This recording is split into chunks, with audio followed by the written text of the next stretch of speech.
Hey guys, today we're going to do a little maintenance on the snowblower. I'm going to replace the drive ring, the rubber drive ring that makes the machine go. The model of this one is Troy-Bilt Storm Tracker 2690XP. I couldn't remember off the top of my head, so I had to add this in editing. So I can explain what this is a little better once I get the machine apart. So the first thing I'm going to do is tip it up on the front and take the bottom cover off. You want to make sure it's very low on gas when you do this, otherwise the gas could leak out. I'm using some scraps of plywood to put underneath the front of it so it doesn't get scratched up when I tip it up, or at least any more scratched up.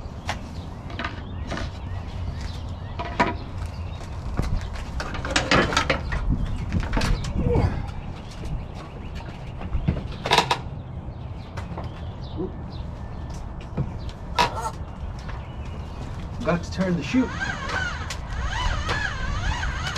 Yeah, turn the chute before you tip it up. So this is the bottom cover that covers up the drivetrain. It just has 4 bolts, and you pop those out, and then this cover comes right off. These bolts are all 3/8. You have to be careful not to strip where they screw into though, because it's kind of delicate.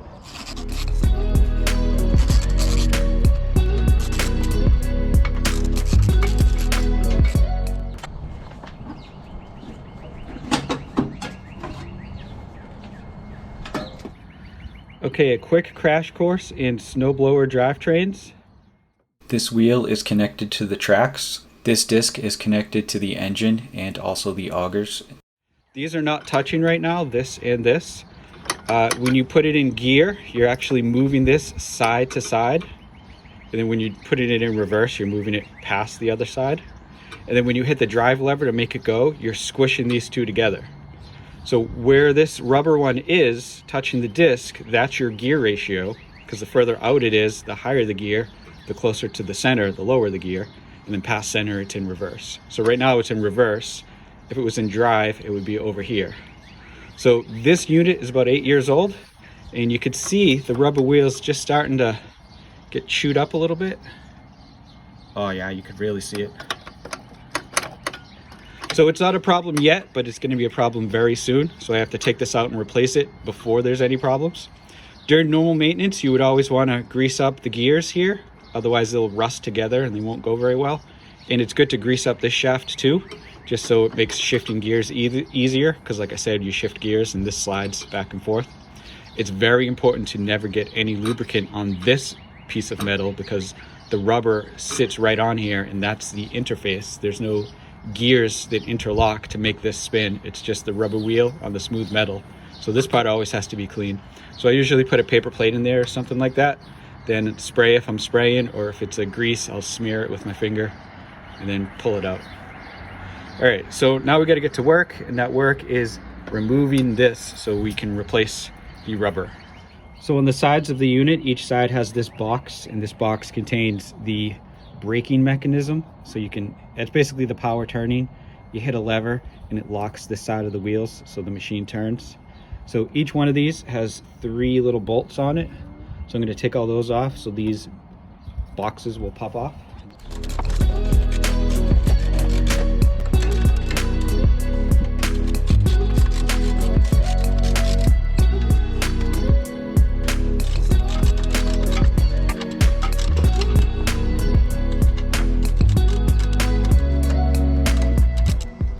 I just said there's 3 bolts holding this on, but there's actually 4. There's another one down below here.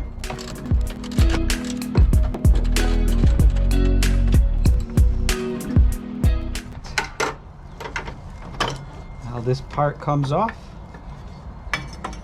We'll just set it aside a little bit here. All right, now I'm going to go to the other side and I'm going to do the same thing here. I'm going to take out these 4 bolts and take this box and sort of set it out of the way a little bit.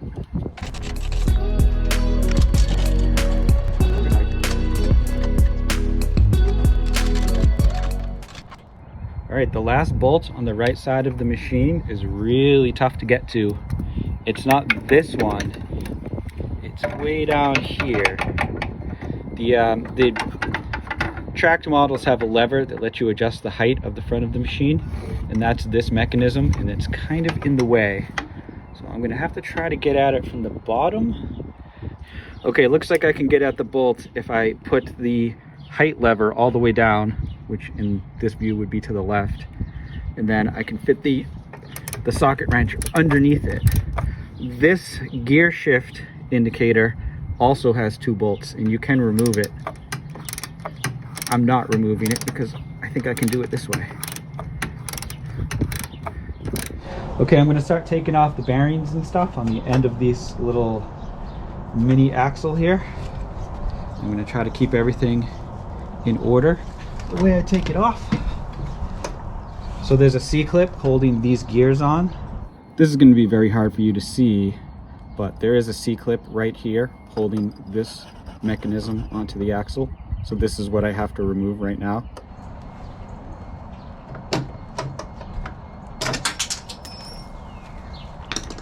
So after the C-clip is gone, there's a little washer here you take off.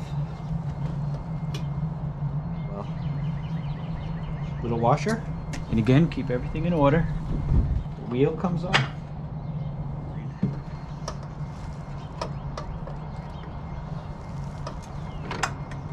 Now the planetary gear here comes off. It's really tight, but it came off. Then after those, there's one last little washer here that I just dropped. All right, so I left this gear indicator on when I took the bolts for the cover off, and that was fine, but I need to take this off now because I can't actually take the box, the steering box, off of the axle, the mini axle, because this gear indicator is physically preventing me from flexing the actual lever back far enough. So this is 2 1/2-inch bolts. I'm just going to pop that off.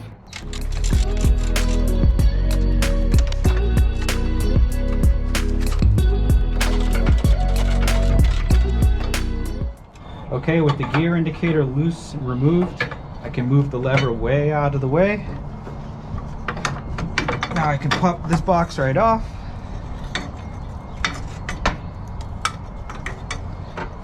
Now I can take the mini axle out. So it's the same on this side. I'm going to take apart the bearings and all the clips and washers. I'm going to keep them all in order so I know they go back on the right way. So it starts with bearings and washers. Then we have that C-clip. All right, C-clip goes flying. Then we have one more washer in the end of that.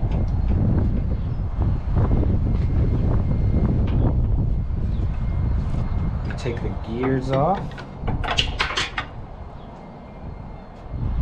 You take the planetary gear pack off. Gear set maybe.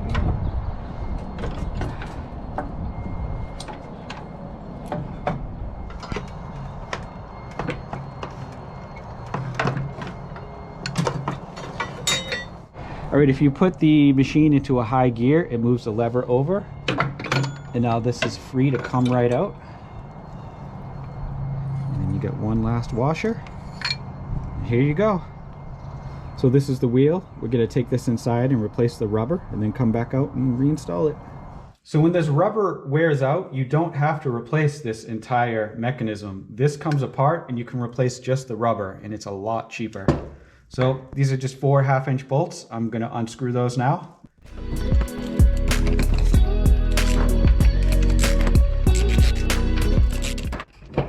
All right, now you just pry this apart.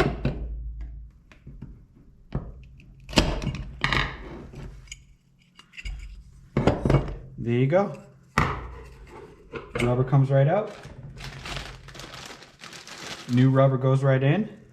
It does look completely symmetrical, so I don't think you have to worry about which way it goes. You have to make sure the holes line up when you're putting it back together. There's extra holes that were not related. So you want the threaded holes in the bottom to line up with the holes in the top that have the obvious bolt marks in them.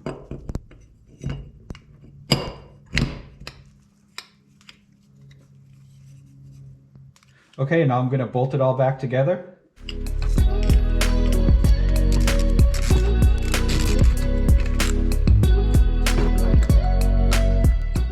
All right, I tightened up the bolts. It's tough to tell you how much I tightened them. Not enough to strip them, but otherwise pretty darn tight because this rubber grip has to stay sandwiched in the metal. Otherwise, the machine wouldn't move.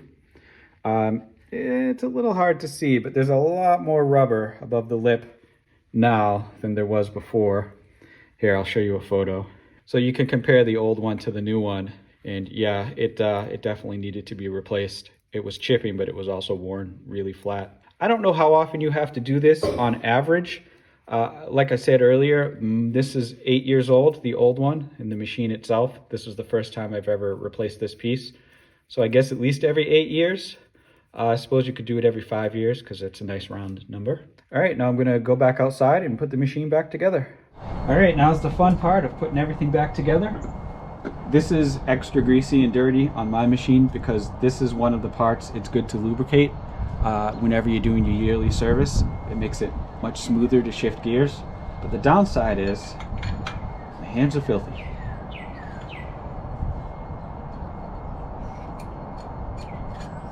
So you also want to make sure that this piece is on the right. Slide it back in here. It just sort of sits here for now. You can see that piece goes right in there. Slide the bar over. Okay, now that it's back in there, I'm going to reassemble it. It starts with the planetary gears and then the planetary gear housing. Make sure you have the washers in the exact same order you took them apart in, because I don't think they're exactly even. And they probably use that to fine-tune the exact spacing. There's no washer first on this side. It's the gears. Then we do a washer down here. Then we do the C-clip.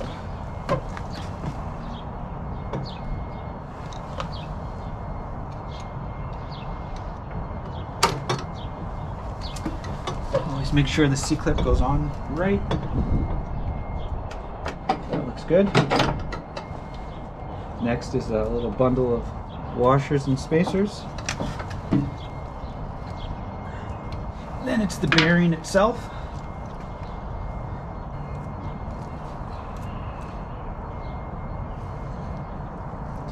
Like that. All right, there's one side assembled. Now I'm gonna do the same thing to the other side. All right, so this one already has a washer on it that I never took off. So I'm gonna do the planetary gears and the planetary gear housing again. Also, this is the tricky one because the lever for the height adjustment is in the way here, just like it was before.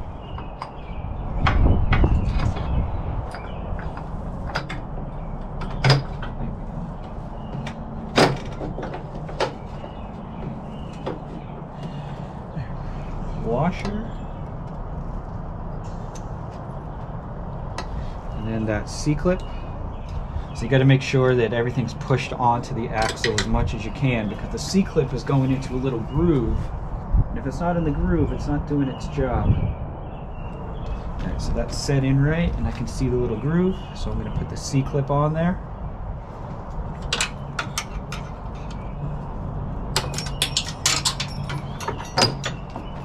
The C-clip is tough to put on because the tracks are completely in the way. I'll skip to it actually being on there. All right, I had a lot of trouble with that C-clip, but I just kept working at it and eventually it snapped in place. It's just hard because there's so little space to get access to it because of the tracks. All right, so then I'm gonna put the rest of the washers and the spacers on, keeping them in the same order. Put the bearings on. All right, now I'm gonna bolt the steering mechanisms back on. These things also hold the axle in place, so they're very important parts. Oh, you have to hit, so you have to hit the steering lever to get this to snap on correctly. All right, this is the steering lever that you have to hit to make that steering cover go on down by the tracks. So what I'm gonna do is clamp it. That way it's a lot easier to work with because I only have two hands. All right, so with the lever clamped down, you can get it in place here, and then you just gotta thread the bolts through and tighten them up.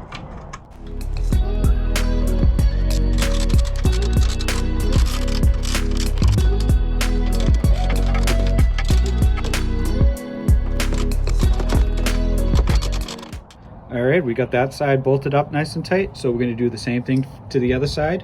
This was the side that's a little tricky because the lever is kind of in the way. All right, before you start this, make sure you switch the clamp to the other lever on the other side of the handlebars.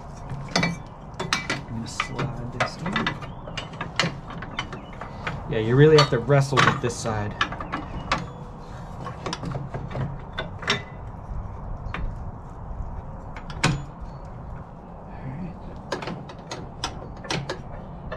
Something's not quite right.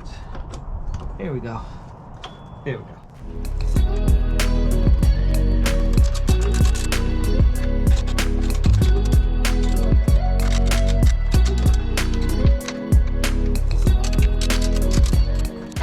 All right, both steering units are back together.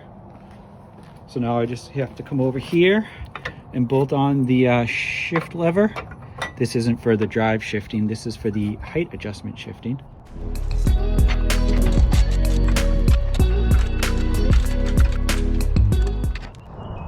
All right, the last step is to put the cover back on. It goes on bottom first. And then you squeeze it under the top piece. And you just bolt it together. You need to be really careful with these bolts because these ones you take off, hopefully you take them off every year. And they're very easy to strip. And there's not much you can do to fix it once you strip them.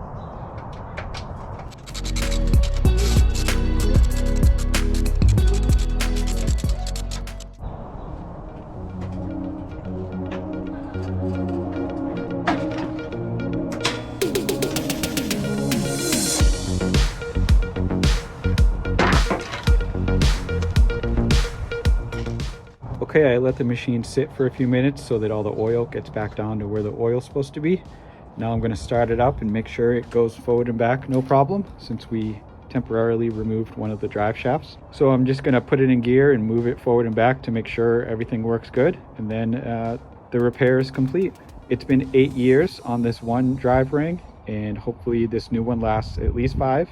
This job is actually a lot easier on models that have wheels instead of tracks, because the wheels pop off very easily, and then you have much better access to everything underneath there that you need to remove. But it can still be done with the tracks without taking the tracks off. All right, see you guys next time.